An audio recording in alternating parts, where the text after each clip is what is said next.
What's something you stumbled upon that you definitely weren't supposed to see?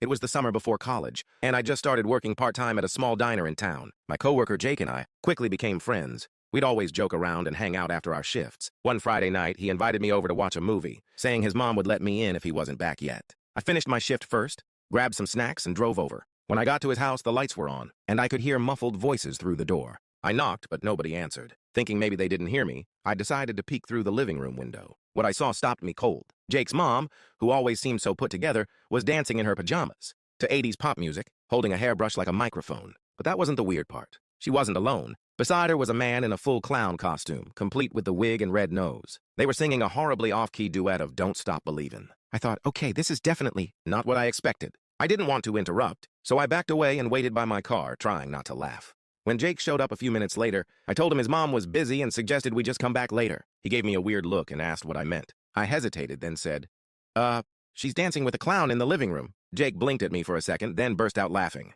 Oh no, he said. That's Gary, he's a family friend. He moonlights as a party clown, and they've been practicing for karaoke night at the bowling alley. We went inside, and sure enough, they were mid-verse when Jake casually walked in and yelled, "Looking good, Mom!" Gary loved the wig. His mom screamed, nearly dropping her hairbrush, and Gary just gave us a sheepish wave, his red nose bouncing. We ended up staying for a while, even joining in for a few songs. I'll never forget how Jake's mom went from mortified to belting out, "Sweet Child of Mine," like she was at a sold-out concert. It was bizarre, hilarious, and weirdly heartwarming all at once.